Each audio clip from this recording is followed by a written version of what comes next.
If I'm going to fall, I don't want to fall back on anything. I want to fall forward. I figure at least this way I'll see what I'm going to hit.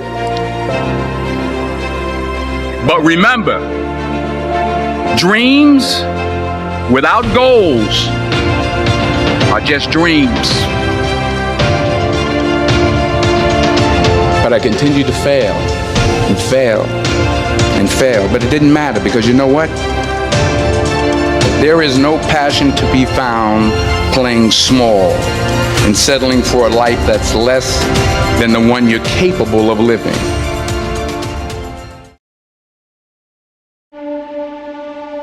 I found that nothing in life is worthwhile unless you take risks. Nothing. Nelson Mandela said, "There is no passion to be found playing small and settling for a life that's less than the one you're capable of living." Now, I'm sure in your experiences in school and applying to college and picking your major and deciding what you want to do with life, I'm sure people have told you to make sure you have something to fall back on. Make sure you got something to fall back on, honey. But I never understood that concept, having something to fall back on. If I'm going to fall, I don't want to fall back on anything. I want to fall forward. I figure at least this way I'll see what I'm going to hit. Without consistency, you'll never finish. So do what you feel passionate about. Take chances. Don't be afraid to fail. There's an old IQ test, was 9 dots. And you had to draw 5 lines with a pencil within these 9 dots without lifting the pencil. The only way to do it was to go outside the box. Don't be afraid to think outside the box. Don't be afraid to fail big, to dream big. But remember, dreams without goals are just dreams. Reggie Jackson struck out 2,600 times in his career, the most in the history of baseball. But you don't hear about the strikeouts. People remember the home runs. Fall forward. Thomas Edison conducted 1,000 failed experiments. Did you know that? I didn't know that. Because the 1,001st was the light bulb. Fall forward. Every failed experiment is one step closer to success. You've got to take risks, and I'm sure you've probably heard that before, but I want to talk to you about why that's so important.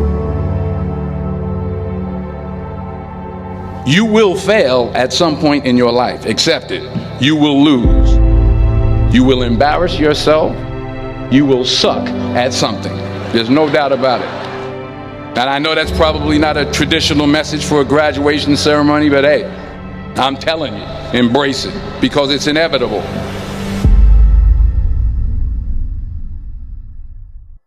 In the acting business, you fail all the time. Early on in my career, I auditioned for a part in a Broadway musical.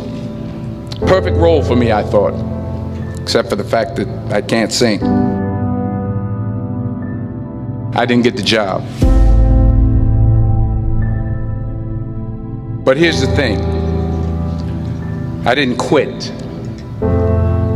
I didn't fall back. I walked out of there to prepare for the next audition, and the next audition, and the next audition. I prayed. I prayed. And I prayed. But I continued to fail, and fail, and fail. But it didn't matter, because you know what? There's an old saying, you hang around the barbershop long enough, sooner or later you're going to get a haircut. So you will catch a break, and I did catch a break. Last year, I did a play called Fences on Broadway. But here's the kicker. It was at the Court Theater. It was at the same theater that I failed that first audition 30 years prior. The point is, every graduate here today has the training and the talent to succeed. But do you have the guts to fail? If you don't fail, you're not even trying. I'll say it again. If you don't fail, you're not even trying. To get something you never had, you have to do something you never did. Just imagine you're on your deathbed, and standing around your deathbed are the ghosts representing your unfulfilled potential. The ghost of the ideas you never acted on. The ghost of the talents you didn't use. And they're standing around your bed, angry, disappointed, and upset. They say, we came to you because you could have brought us to life, they say. And now we have to go to the grave together. So I ask you today, how many ghosts are going to be around your bed when your time comes?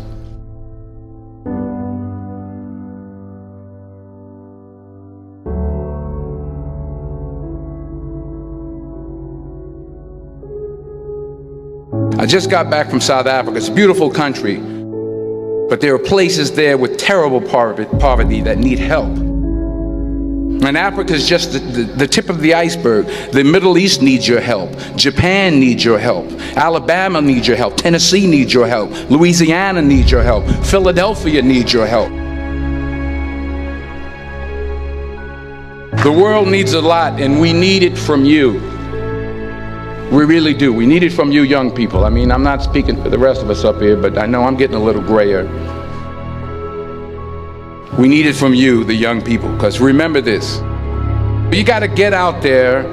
You got to give it everything you got, whether it's your time, your talent, your prayers, or your treasures.